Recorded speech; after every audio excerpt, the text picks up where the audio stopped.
नमस्कार दर्शक बंधु मो वास्तुविधि भागीरथी बिंधाणी और मोर वास्तु संदेश चैनल को आपको स्वागत करुच्ची। जो दर्शक बंधु मैंने मोर वास्तु संदेश चैनल देखुं लाइक शेयर और सब्सक्राइब करूँ। आज आप देखिपुं कौन लिखाई विदेश यात्रा करने को चाहते कि हाँ दर्शक बंधु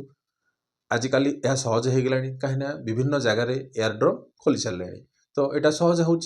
तो किंतु आप विदेश रे जाई आपण किसी कर्म करने चाहते कि विदेश रे पूरा परमानेंट सेटल होगा चाहते ताहले आपण जन्मकुंडली निजे खोलतु। आपको 8टी योग कहि जदि ए 8टी योग भितर जदि 2-3टी योग जदि आपण जन्मकुंडली अच्छी निश्चित रूपे आपण कौन विदेश रे जाई मध्य रही काम करें। हाँ दर्शक बंधु तापाई किसी गोटे जन्मकुंडली कौन उदाहरण स्वरूप नहीं जदि ये हूँ आप जन्मकुंडली जमी 12टी भाव प्रथम भाव द्वितीय भाव तृतीय भाव चतुर्थ भाव एमती होगी कौन आसला आपंकर ना 12टी भाव रहा। तो प्रथम भावर स्वामी अंक अर्थात जो अंक लिखाई उदाहरण स्वरूप मेष लग्न कुंडली ये आपंकर कौन अच्छी लग्न लिखाई ताले कौन आसला प्रथम भाव स्वामी को कौन कहवा ना लग्नेश सेपरी द्वितीय भाव स्वामी को कौन कहवा ना द्वितीयेश तृतीय भाव स्वामी को कौन तृतीयेश चतुर्थेश पंचमेश षष्ठेश सप्तमेश अष्टमेश नवमेश दशमेश एकादशेश आ कौन आसला आपंकर द्वादशेश। तो 12 भावर स्वामी को कहले आमे ना द्वादशेश। आमे ये जो विचार करवा द्वादश भावरु आमे कौन विचार करवा ना विदेश रे जाई सेटल हबो ना नाही आमे को विचार करवा ना द्वादश भावरु आमे विचार करवा कोठु ना 12 भावरु आमे कौन विचार करवा। तो ता पूर्व कही रखे कौन आपन को कही चर स्थिर 200 भाव एपरी कौन 3टी राशि अच्छी कौन ना चर स्थिर आउ कौन आसला आपनकर 200 भाव राशि। तो ये जो आम आपन को आगुरी कही कौन केम जानवे ना 1 2 3 लिखिदेव अर्थात मेष वृष मिथुन कर्कट सिंह कन्या तुला बिछा धनु मकर कुंभ मीन। तो आसीगला आपंकर 1 4 7 10 आसला कौन ना चर राशि स्थिर राशि आसला 2 5 8 11 आ 3 6 9 12 आसला आपंकर कौन आसला ना 200 भाव राशि। तो ये आप जापारे। तो प्रथम सूत्र कहला कौन जे कौन लग्नर स्वामी अर्थात आमको ताकू कौन कहते जो अंक लिखाई आप जन्मकुंडली प्रथम भाव में ल लिखाई सी हूँ आपंकर लग्नेश आ चतुर्थ भाव स्वामी को कौन कहुए ना चतुर्थेश अर्थात कौन आसला ना लग्नेश आउ चतुर्थेश लग्नर स्वामी आउ कौन आसला ना चतुर्थ भावर स्वामी अर्थात चतुर्थेश है। यही 2टर भावर स्वामी जदि 12 भाव अर्थात कौन आम द्वादश भाव आम कौन विचार करुचे ना विदेश यात्रा विदेश रही कि कम कर कौन कर तो द्वादश भाव रहा। तो द्वादश भाव क्यों राशि बसी जन्मकुंडली ना स्थिर अर्थात आप स्थिर रे ना कम करेंगे ना। तो से कौन कह जाए 2 5 8 11 अंक जदि ये कौन लेखा होता निश्चित रूपे आपण जानवे जे आपंकर कौन ना विदेश यात्रा अच्छी। तो ये प्रथम सूत्र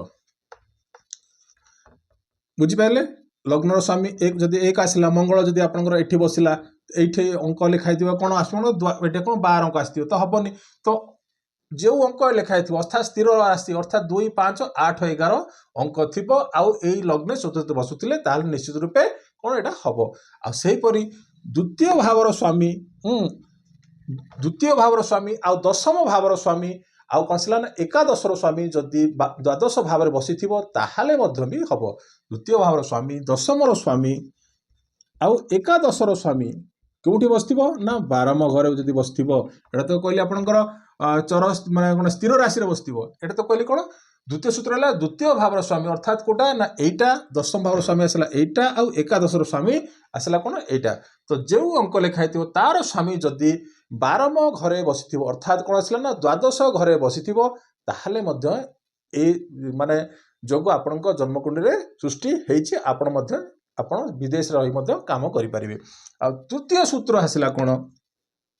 ना चर राशि अर्थात कौन आसला ये सब जिनस हाँपाई कौन जन्मकुंडली जदि अच्छी निश्चित योग या आम कौन करें चंद्रमा ठारू आम कौन विचार करवा कौट विचार करवा ना चंद्रमा ठारू अर्थात चंद्रमा क्यों कौ भाव में थी अर्थात कौटी कौटी ना षष्ठरे थी कि सप्तम थी कि नवम थी कि आपंकर दशम थी कि द्वादश भाव थी केतोटी भाव कहली 5टी भाव कहली कौटी कौटी ना आपंकर षष्ठरे थी कि सप्तम थी कि नवम थी कि दशम थी कि आपंकर द्वादश भाव थी कौटी षष्ठरे थी सप्तम भाव थी कि आप नवम भाव थी कि दशम भाव थी कि 12 भाव थी कौटी ना चंद्रमा हेले चंद्रमा तो हूँ कौन ना मन कारक ग्रह जदि मन डाकिला निश्चित आपड़ी कौन सेट पारे। तो एपाई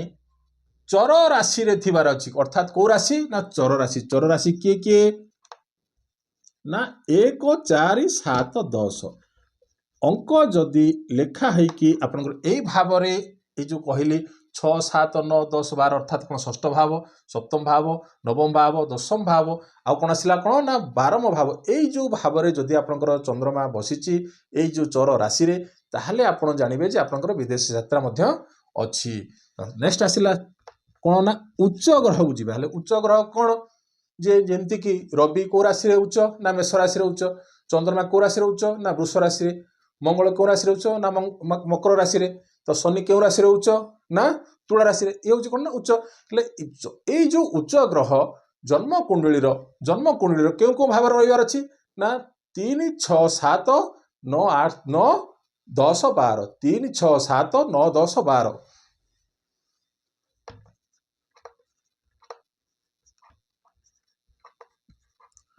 এই ভাবরে অর্থাৎ তৃতীয় ভাব এটা ষষ্ঠ ভাব এটা সপ্তম ভাব এটা নবম ভাব এটা দশম ভাব এটা কোন দ্বাদশ ভাব এই যে ভাবরে রহিলা কোন না উচ্চরে থিবার ଅଛି কোন না উচ্চ গ্রহ থিবার ଅଛି যে এই ভাবরে যে পড়িব 3 6 7 6টি ভাব কহিলি এই ভাবরে কোন যদি চন্দ্র আপনকৰ যদি উচ্চ গ্রহ বসিছি কোন না উচ্চ গ্রহ যেମିତି কি রবি কথা কহিলি তারপর আসলে আপনকৰ শনি কথা কহিলি शुक्र कोठी ना मीन राशि रे उच्च सेहीपरि जदि एई ग्रह जदि एई भावरे थिबो ताले निश्चित रूपे आपण जानिबे जे आपणकर कोन होची ना विदेश यात्रा मध्य होची। नेक्स्ट सूत्र आसला कोन आमे विदेश यात्रा करछे 12मर स्वामी अर्थात 12म भावर अंक जो भावर माने 12म भावर जे अंक लेखाइतो तार स्वामी जदि लग्न रे बसिला कोठी बसिबो ना जदि लग्न रे बसिला तथापि मध्य भी ए जुग मध्य कोन होची सृष्टि होची आउ जदि लग्नर स्वामी मध्य भी जदि आपनकर जाय कि कोठी बसची ना 12 रे बसची तथापि मध्य भी ए जुग आपनकर मध्य जन्म कुंडली रे सृष्टि होची सेही परि फोर्थ हाउस अर्थात कोन होची एटा होची कोन ना स्वदेश माने कोन निज घरर कने माता घरर ना निज घरर स्वामी अर्थात फोर्थ हाउस रो स्वामी जन्म कुंडली रो फोर्थ रो स्वामी जन्म कुंडली रो जदि भी द्वादश भाव में बसुची ताहाले मध्य भी ए जोग मध्य भी कोन होची ना सृष्टि होची सेहीपरि 12मर स्वामी अर्थात 12th हाउस रो स्वामी जो अंक लेखाई तार स्वामी जदि आछि कि 4th हाउस रे बसुची तथापि मध्य भी ए जोग मध्य आपनकर कोन सृष्टि होची। ता नेक्स्ट आसिला कोन 9th हाउस अर्थात कोन भाग्य 9th हाउस कोन ना भाग्य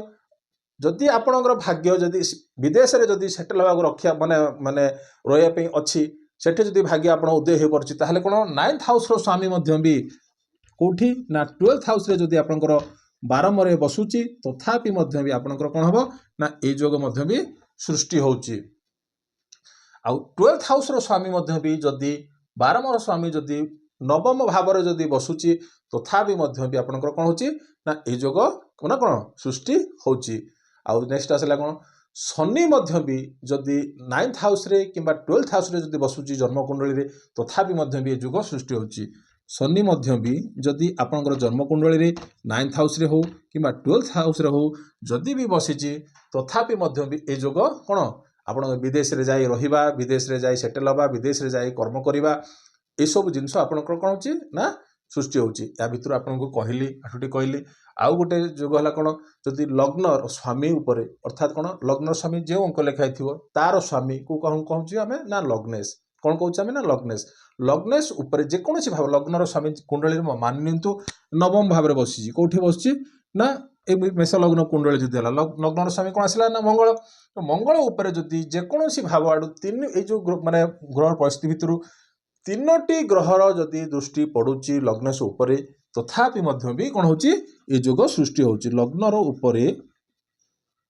अर्थात लग्नेश उपरे तीनोटी ग्रहर जदि दृष्टि कमाडू पड़ुची तथापि मध्य भी ए जो रहिला विदेश रे जाई रहिबा विदेश रे जाई काम करिबा ए सब जिंस मध्य कोन सृष्टि होची आहुरी गुडा सूत्र अछि आउ किछि एपिसोड रे आपन कहिबी तो आपन शॉर्टकट रे आपन बुझैली ए जोग जदि आपनकर जन्म कुंडली रे अछि निश्चित रूपे आपन कोन विदेश रे जाई मध्य काम करि परिबे ए तो थिला आज छोटे टॉपिक रहिली नमस्कार।